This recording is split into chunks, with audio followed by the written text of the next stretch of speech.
Hi everyone, welcome to the session of our web series Fireside Chat with Champions, in which we interview global business leaders, asking them crowdsourced questions relevant to the biggest challenge we face today, COVID-19 and its impact on various aspects of business and society, and the way we can steer ourselves in current uncertainties.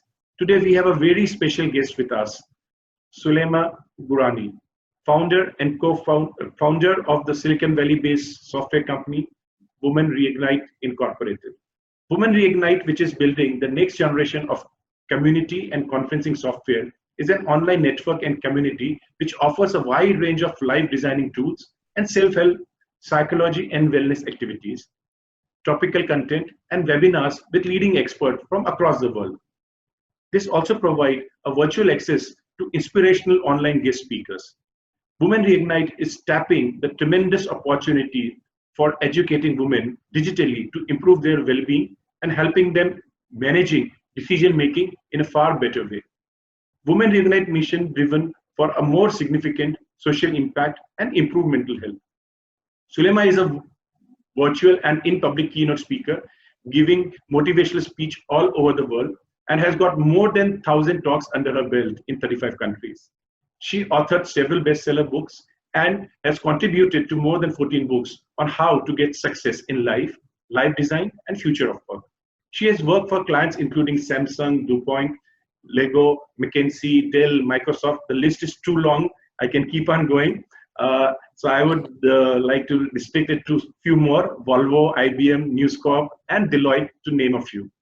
She received an MBA from Copenhagen Business School and executive training from several institutions, including Yale University, Harvard University's Kennedy School of Government, Stanford University, UC Berkeley, INK Business School, and ISB India.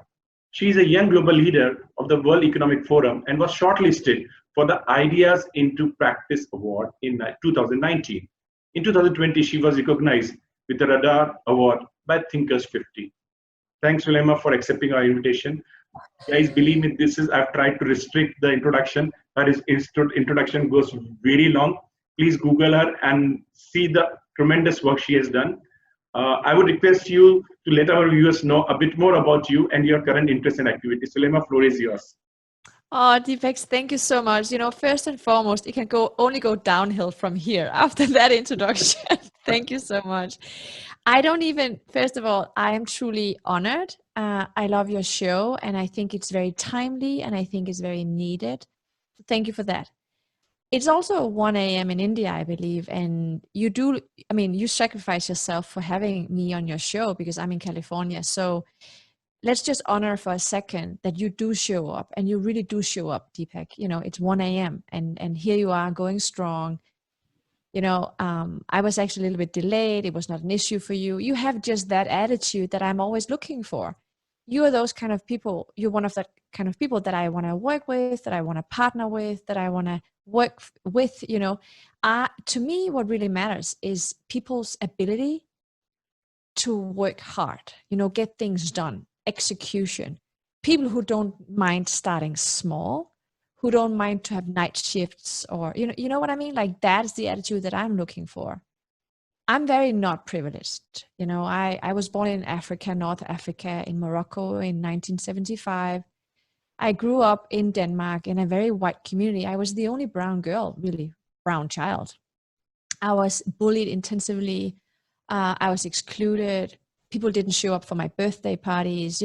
It was just a hard time. And as I was disclosing with you just before we started recording, I told you that up until I was 34, so very recent, 10 years ago, I really felt my life being one struggle, one long struggle, almost depressing.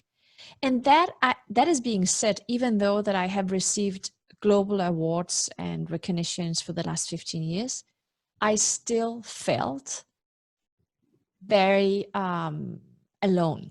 I didn't have my tribe. I was not surrounded by people who really truly supported me. I've always been the token Arab.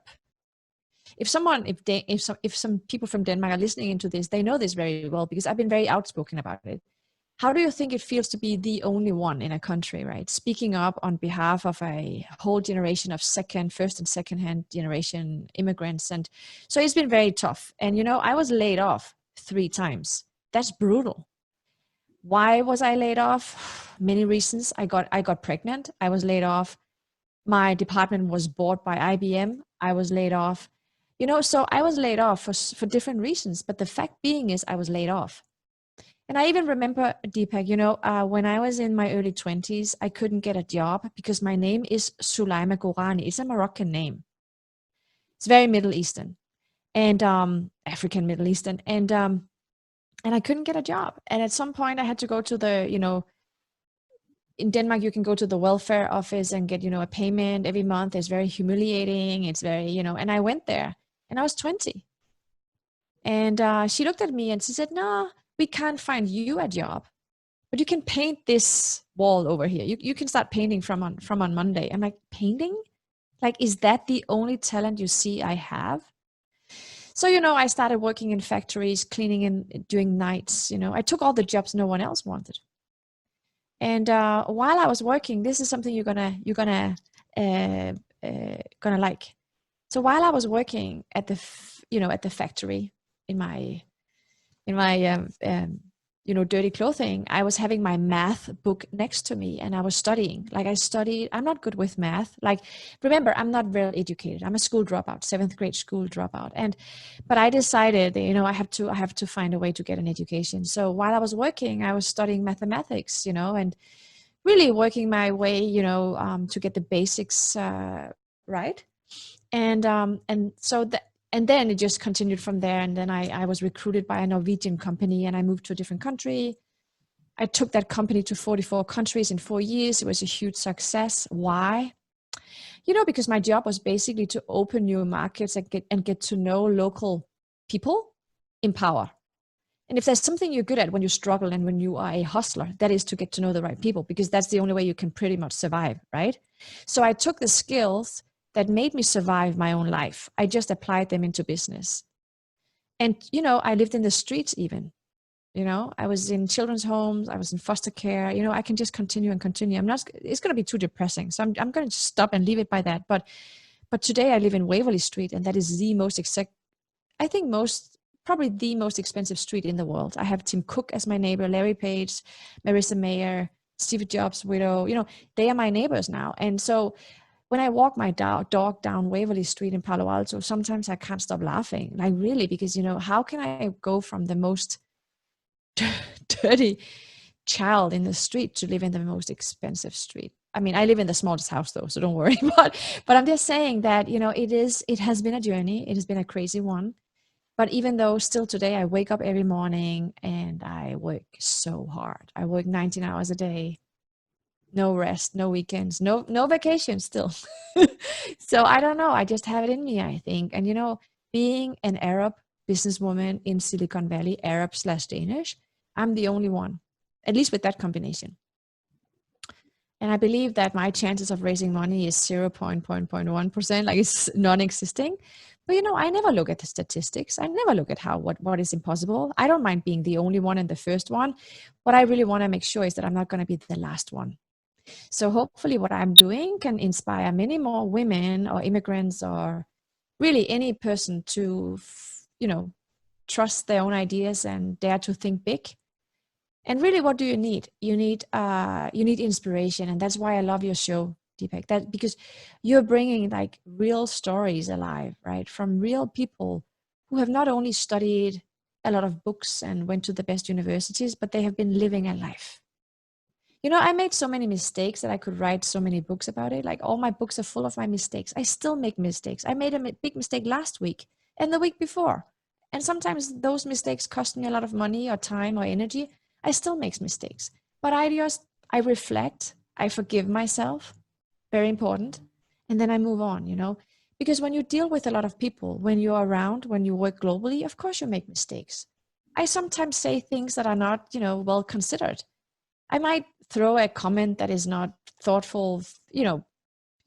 I'm global. So even if I try to be funny, sometimes I make mistakes, you know, and people, you know, it's just move on, you know, I'm just a human being, and I get I do the best I can, but I'm not afraid of mistakes. You know what I mean? I can laugh. I don't take myself too serious. And that's helpful, because if you take yourself too seriously, you will never forgive yourself when you make mistakes. So I think you have a point. You know, you learn from your mistakes, but you only learn from your mistakes if you can forgive yourself. You know, I usually suffer maybe 1 or 2 days if I had a massive loss, or have done something really bad or stupid, or, you know, something. Then I forgive myself. After 2 days, I'm like, it's gone. I have to move on. I think a lot about the energy. What do I spend my energy on? Because if I spend my energy all the time in the past, I cannot have the energy to look into the future. So I've just made a decision. At some point, you have to draw a line in the sand, and you have to look forward again. Otherwise, you can't create, right? Yeah. That's very, very well articulated and beautiful story. And Soulaima, I would like to add one very important factor here. I've interacted with seriously some of the biggest name in the world of business, right? From Steve Jobs to like Jack Ma to even Bill Gates. Not going to the name calling, but I strongly believe that the business leaders, they had a lot of passion, but they lack compassion. And here I am seeing someone who is having both. And I strongly believe to make the world a better place, you need both of them. You have not just seen your success for yourself. Now you are using that success, what you have got, to empowering thousands of people, right? And that makes something very, very awesome. And Americans love to be awesome. And believe me, you are one of those very few who are already awesome. And there is a saying that you don't become a billionaire by making $1 billion, but by impacting billions of lives. So I hope when you hang your shoes, you would have impacted 1 billion people for sure. So that's bring us to our question answers, for which this show is all about. So we all know that the biggest challenge we face today is COVID. So we would be having questions mostly in and around COVID. So as you know, that it is like, unlike anything the world has seen so far, right? Things would be very different post-COVID. We talk about new normal, right? There is also a lot of discussion about women leaders handling crisis better than their male counterparts, right? So whether we take example of New Zealand or Germany, you see suddenly people have started talking that maybe the feminism in leadership in crisis is better than actually the masculinity of the rightist leader who believe that I know everything, right? What impact do you see COVID and subsequent economic downturn will have on the startup ecosystem in general and women-driven startups in particular? Oh, it's a very good question. First of all, COVID-19 is devastating. It's a disaster to so many people. And I mean, you yourself is in India, right? I was in India at ISB in Hyderabad. I mean, I love India. Some of my very best friends are from India. I admire your country so much. It's such a strong country. You have amazing art and music and food and, I mean, businesses and grit and entrepreneurship. And like, I love India. I love India for so many reasons. So it's devastating. COVID-19 is not only a health crisis. It's really a crisis on education, on safety, on economics. Like it's really a crisis security-wise. Like it's a whole thing. So are women leaders better than men? I mean, if you look into the research, right? If you invest in a woman, the return on investment is better. It's just a fact. But so little money is given to the woman. I think it's only 12% really. I think I saw a recent survey showing that 12% of all the VC, 15% of all the venture capital is actually funded into women, female founders. So 15%, that's not a lot. But we give better returns. So I think that's important. When it comes to women in public offices, like as politicians, we don't have too many women entrepreneurs that are building big companies, but we have a lot of them being solopreneurs, meaning they have like a small business and they can provide for their family. And those entrepreneurs are very important. There's nothing wrong by being an entrepreneur, lifestyle entrepreneur, a mom and pop shop. Actually, that is what the world is all about. India is all about that, right? That's really the true heart of entrepreneurship. Forget about the ones building, unicorn companies. It's just very few percentage of women who does that. So first of all, female entrepreneurs are better investments. They make more money. They actually funnel the money they make faster into the society and community than men. Men simply spend the money different. So So I think it's really a good idea to support female entrepreneurs. It benefits, it will benefit the community and the kids and everyone. When it comes to politicians, yes, Germany, yes, New Zealand, yes, Iceland, yes, Denmark, female leaders have been, what they have done. They have lower infection rates than male-dominated countries, that's for sure. Men tends to be more aggressive, more dominant, less sharing in terms of sharing what is not working. But a lot of people consider a male politician as more powerful and trustworthy than women. So countries are rewarding the aggressive style, US being just one example. But when it comes to safety and health of a population, women leaders tend to care more, but they actually tend to listen more to more people. So I guess, we don't know, because there has been papers out there, but they haven't been peer reviewed yet. So we can't really see it as, as research yet. In a few years we can, but it's still being published as we speak, because you and I are witnessing something that is being written. Like, we're writing the history as we speak. So we don't know all those things for now. But it seems like women listen more to scientists, and they listen more broadly. They're also more careful. Like my own country, Denmark, they're now being criticized for closing their country down too fast.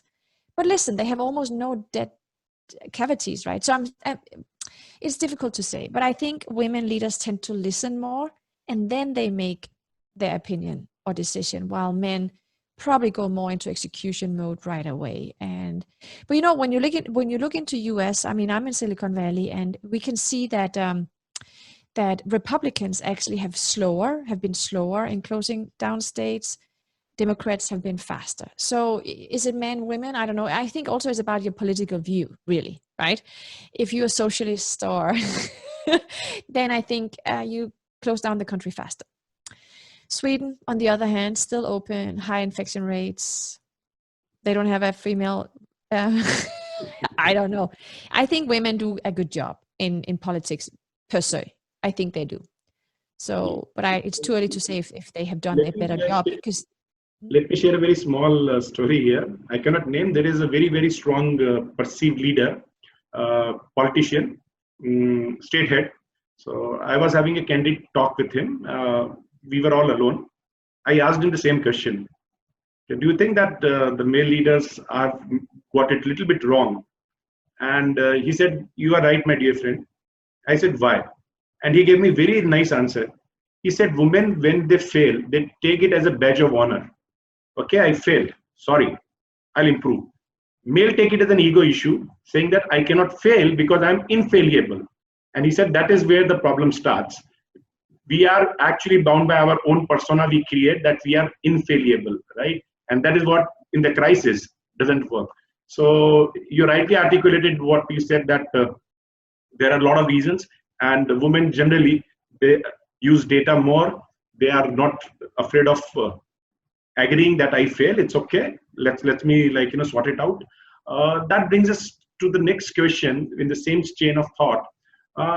If you see that the COVID is impacting different countries, different sectors differently, for example, tourism or the airline industry or the manufacturing industry, they are struggling a little bit more than the other industry. At the same time, the digital transformation has just actually has exploded, right? The Zoom, the number of downloads they are having, and all sort of applications which are driven by digital, I'll say that footprint, are increasing substantially. You have been someone who have been doing the virtual talks for a long time, right? So I would like to understand from you, what is your take on the digitization, how it is going to impact the future of work? How do you see more and more, I'm saying that old school businesses adopting digital transformation? So what's your viewpoint on how the world is going to become digital and what role it is going to play in most of the activities we do? Oh, you ask the best questions, I have to say. So it's a very good question. So, first of all, in a lot of countries, women and men have access to Wi-Fi, software, and hardware, period. When you have that, it's easy to sit and say it's a good thing, right? Because you have what you need. to open a business, to create a homepage, to download, to upload. You have all that. That being said, I always think in global terms. You have tons of countries who don't have electricity, who don't have Wi-Fi. I mean, even if you go up, in Alaska, whatever, they don't have I'm interviewing, someone on Saturday. She don't even have satellite Wi-Fi. How is that going to use? So it's being in a very developed country is super privileged. So let's just talk about privileged countries. Yes, having access to software, hardware, and Wi-Fi and electricity, period. That is an opportunity that cannot be missed. So today, during COVID-19 pandemic, we have actually speeded up the transformation that I would have thought. I came out with a book in September 2019 about designing your future. And I was talking about how's the world going to look like in 20, 30, and 40. And I see we just speed it up. In over just a course of 12 weeks, we actually managed to move businesses and industries from in real life to online in just a few weeks. And that would have taken us maybe a few years. For instance, I've always wanted a doctor appointment over my phone. Why do I have to go to the doctor if I need to just, so many things. Even my kids, they're homeschooled. They go in Zoom school, right? And they've done that for 3 months. And I asked them, do you learn more or do you learn less? And they both say we learn more, so I'm just saying, and when it comes to women's right, honestly, Deepak, my sister was highly disabled, very disabled. She died a few years ago. Why do I name her? I'll tell you. The way we worked just half a year ago was not inclusive. Let me explain why. If you were disabled, there was a lot of meetings you couldn't go to. There was a lot of conferences you couldn't join. There was a lot of workplaces you couldn't go to for many reasons, right? Because you had a personal helper or whatever. If you have social issues, if you have mental issues, if you have, a chronic disease, whatever, you were excluded. Now, I think being the option of working from home, Twitter, LinkedIn, a lot of companies have said, you can work from home forever if you want, or work from your car, whatever, work from wherever you want to work forever. You don't ever have to come to the office again. And that is smart. A lot of talent, a lot of women, single providers, disabled people, whatever, are now fine. What if you're an introvert, super introvert? It's now an option for you to be included. So I think actually in many ways, if you have access to software, hardware, and Wi-Fi and electricity, then it is a more inclusive way of working. That, though, also puts a lot of pressure into the countries to make sure that people don't go crazy and they don't lose it, because people are not used to be this much alone. If you don't have a partner, if you're not socializing, what's going to happen? We know that loneliness is a big killer. You might as well just start smoking. It will kill you as fast as being lonely. So I'm just saying it's a whole thing. When you go to a lot of countries in Africa or even somewhere, in a lot of countries where you don't have those basic needs, they have something else, and they have a cell phone, and they can do banking, mobile health. There's a lot of innovations happening in those countries. So COVID-19 has actually forced them to be even more innovative. So I think COVID-19, despite that I'm home in my quarantine, I've been in my house for 3 months, I still think that we will come out of this stronger. We might have a super dip for another 2 years, economically crisis.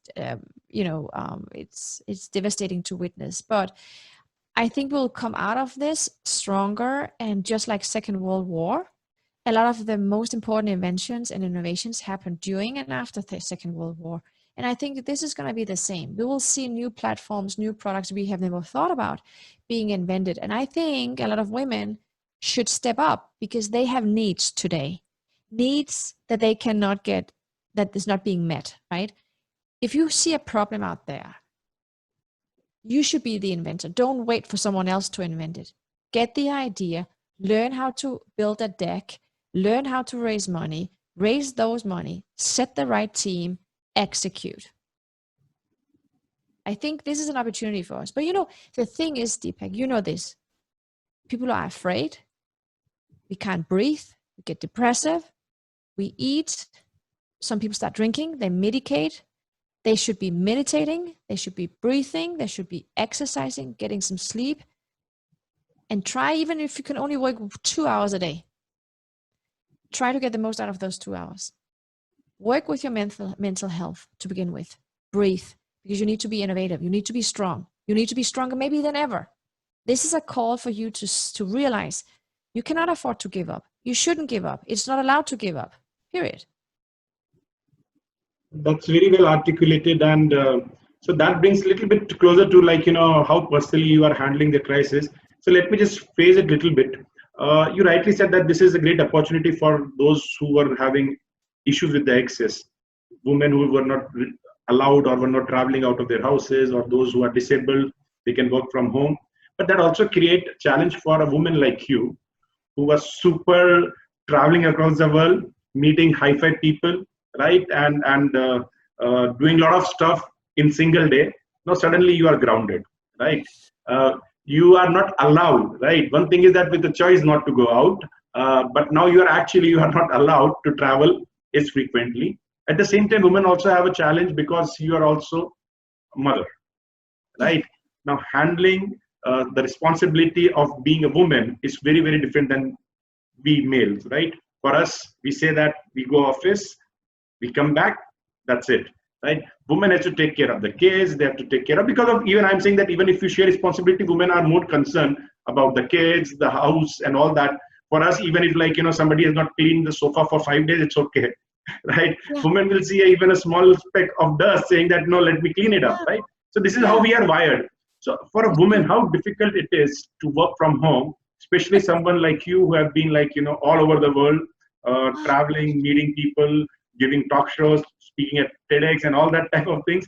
How personally you have coped up with the current space? Oh, it's a good question. Yeah, I'm used to travel all the time. Like travel. I define myself as a global person. I travel 30, 40 countries, right? I've been all over.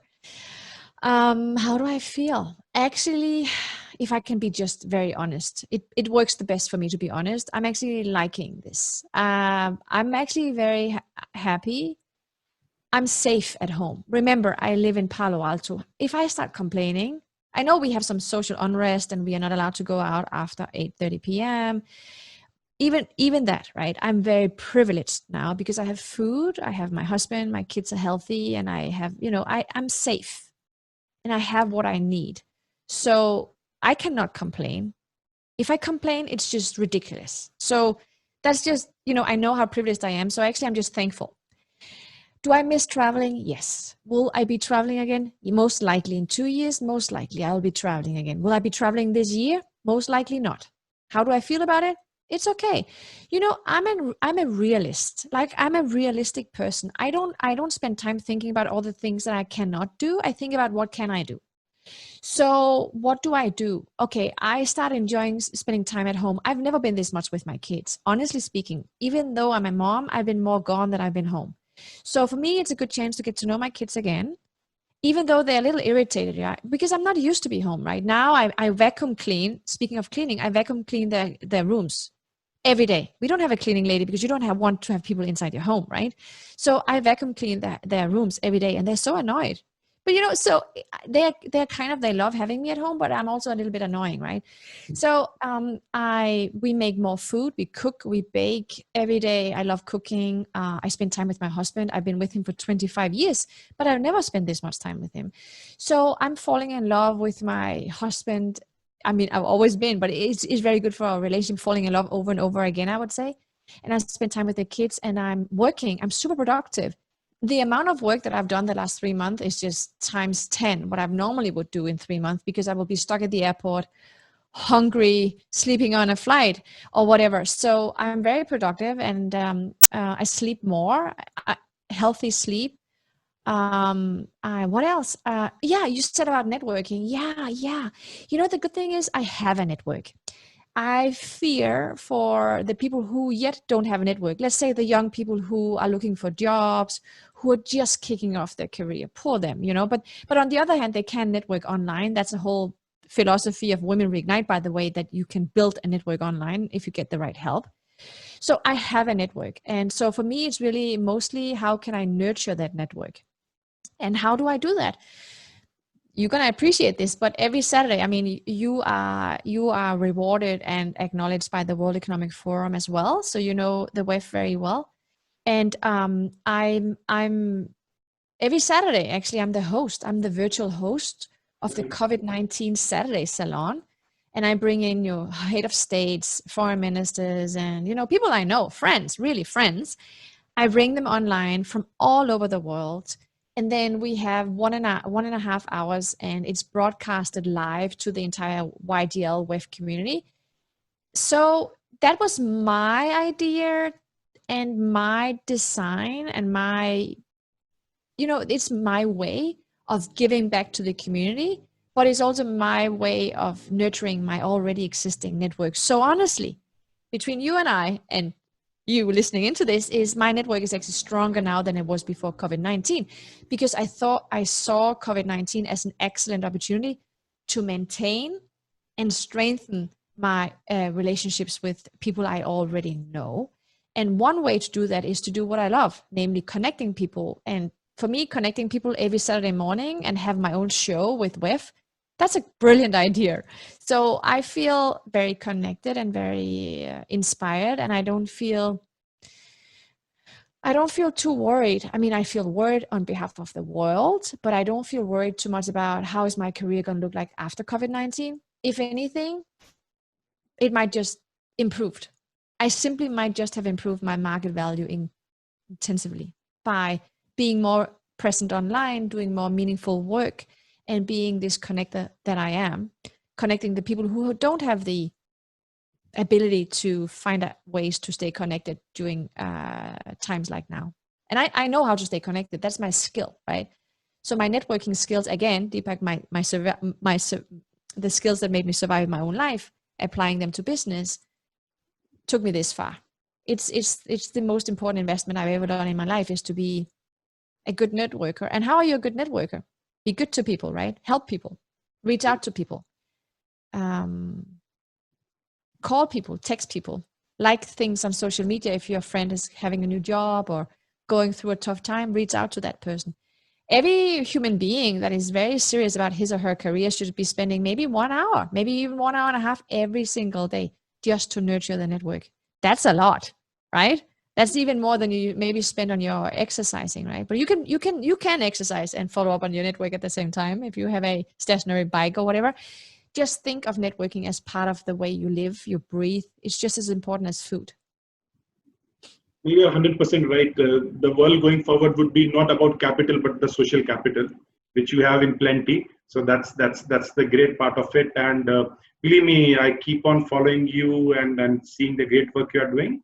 We get inspiration, and we also get a lot of ideas from you, right? And that's what the way moving forward is, that when you are able to impact without talking to people, then you have arrived, and that is what you have done.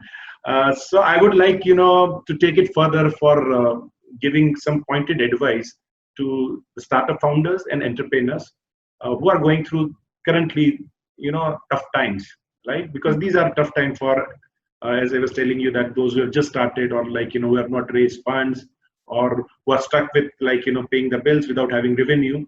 I would also like you to differentiate between advice to women founders and the men founders.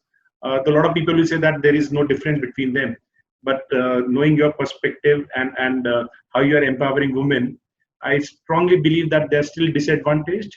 So some little bit more of, I'll say that, slogging out they need to do than what actually generally typically, the male counterparts.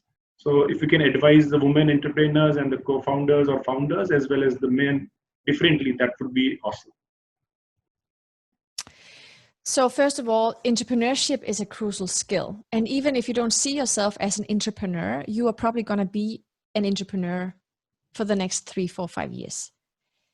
Unless you are in industries that really are in high demand for people and workers. And I mean, artificial intelligence, computer science, manufacturing, supply chain management. There's a lot of industries, robotics, drones, all those things are high in demand, and actually they cannot find enough talented people. So, right? So if you're in those industries, well done. And then, of course, what you will see is a lot of people have to become entrepreneurs. Simply, I mean, in India, you have a perfect example, right? In India, correct me if I'm wrong, but it's something like 97% of all the population is self-employed, right? Because you don't have unions, or you have unions, but they're not as strong. Or so the whole entrepreneurship spirit, we have to get used to that. I mean, half of the American population is probably going to be gig workers if they're not already are gig workers, like freelancing. India is a big gig work economy as well, and I think that is just the way it's going to be. So you have to, even if you don't see yourself as someone with a business idea, with an IP rights, or an invention or a patent, don't worry about that. I'm talking about how to make a living. And you might find yourself doing jobs you don't like, but those are jobs that needs to be done. Yesterday I had some grocery delivered, and it was a taxi driver. Why? He can't drive taxi, right? No one's going to take a taxi right now. So he's picking up groceries for people, right? So this way he can stay safe and still make money, and I can get my grocery, right? So that's a kind of a pivot attitude. And as soon as he can drive taxi again, I'm sure he's going to drive a taxi again, right? So you just have to pivot. Don't be too proud, really.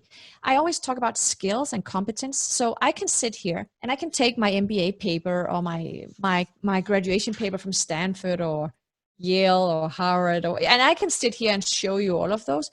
It's worth nothing. If I cannot deploy the knowledge that I've received on those universities, it's worth nothing, right? So you can never look at your competences and feel entitled. Very, very important. You cannot sit here and be entitled.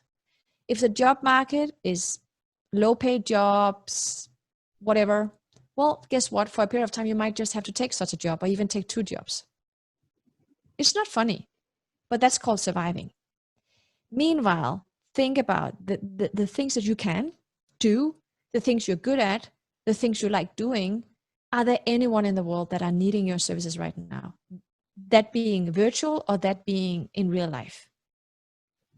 And I think that's the mindset we need to have for the next 3-4 years. Pivot, be flexible, and don't have your ego too high, because we just have to survive.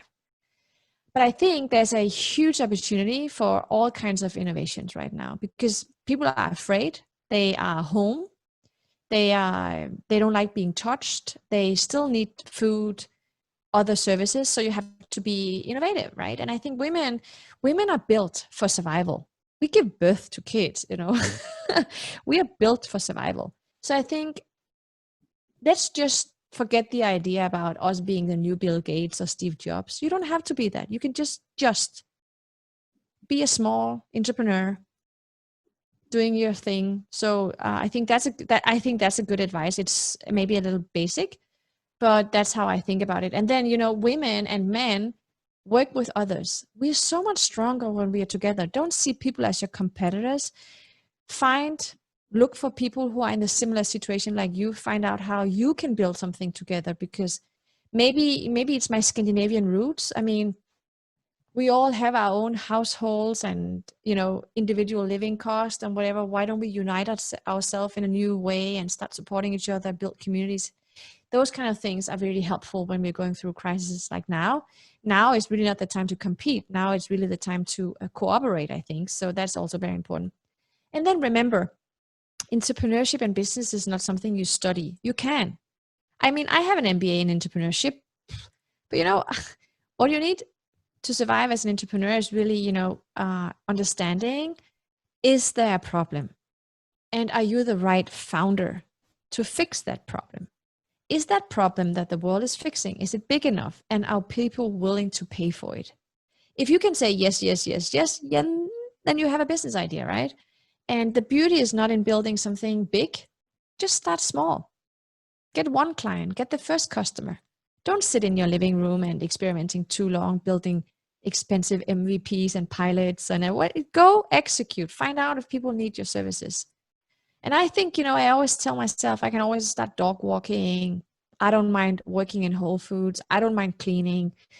I'm not afraid of losing things. I mean, India, another reason of loving India, in many ways, you're not attached to your stuff too much, right? I mean, when I look to Americans' homes, I don't remember how much storage average American have, but it's a whole industry. What on earth do you need all that stuff for?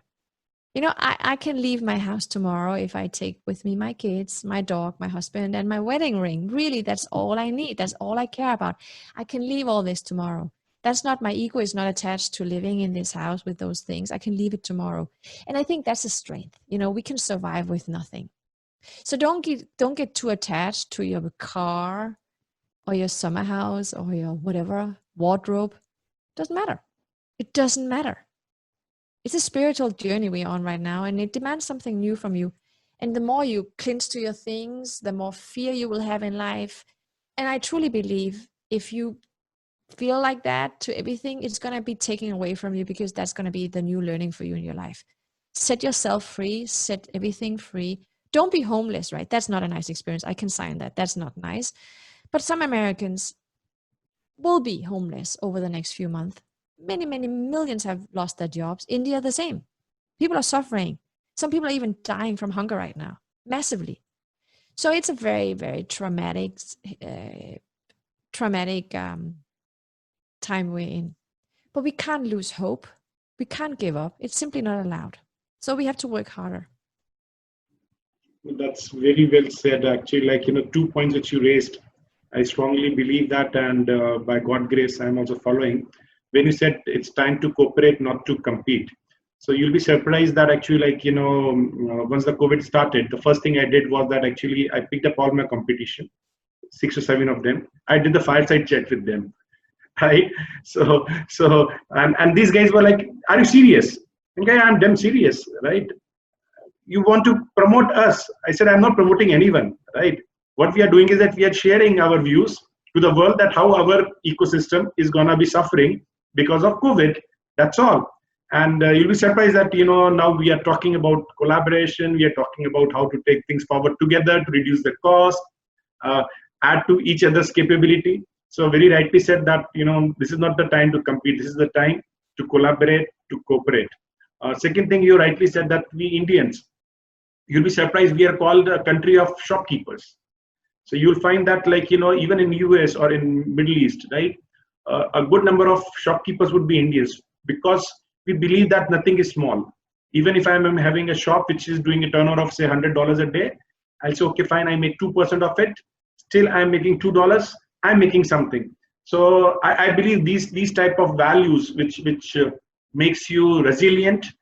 We might not become Steve Jobs and the Bill Gates of the world, but you'll find that we create a lot of value going forward as in society, as individuals.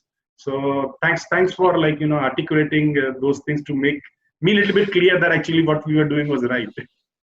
No, but I admire, as I told you, I love India. I have an open relationship to many countries, meaning I could live in any country really, because I love them so much. I mean, I could say the same of Mongolia. I could even say it about Saudi Arabia or Iceland. Like I've been to so many countries, and really what's amazing is that in every country I have some best friends, really, really good friends. And so I'm not judgmental. That's also another thing of me. I sometimes I get criticized if I go to China or if I go to, problematic countries, and I always say, yeah, I can boycott. Like I was in Israel.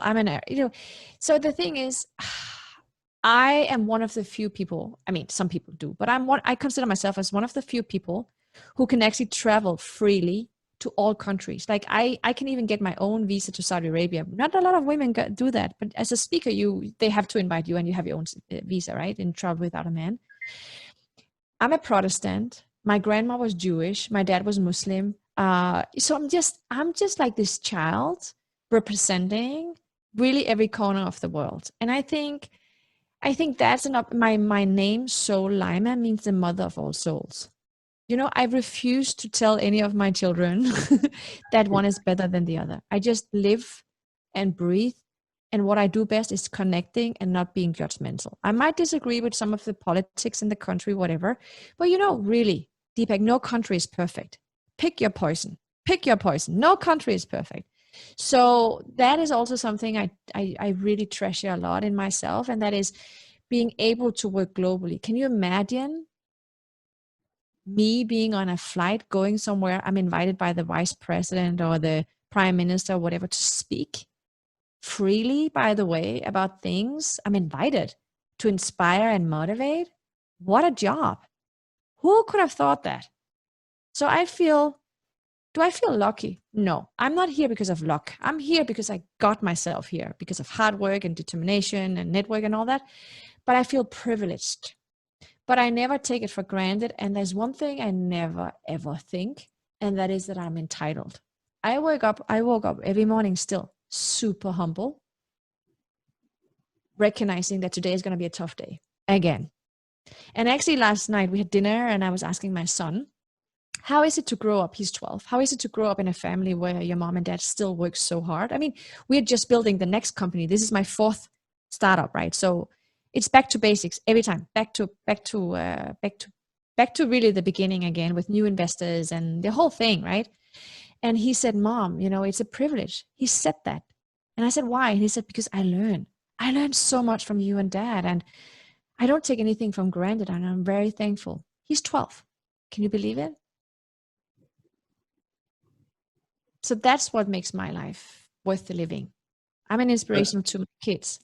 That is the biggest prize or the award you can get in your life when your kids look at to you as their own role models.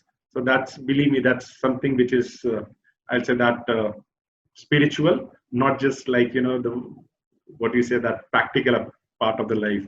So congratulations for that. And Soulaima, it was a pleasure talking to you. And believe me, thanks a lot. I'm really privileged. I can say that, I was able to talk to you and have face-to-face conversation about so critical things. I'm going out of this talk with a lot of insights. I'm a better person. I'm pretty sure about that. And I'm hugely motivated to give back.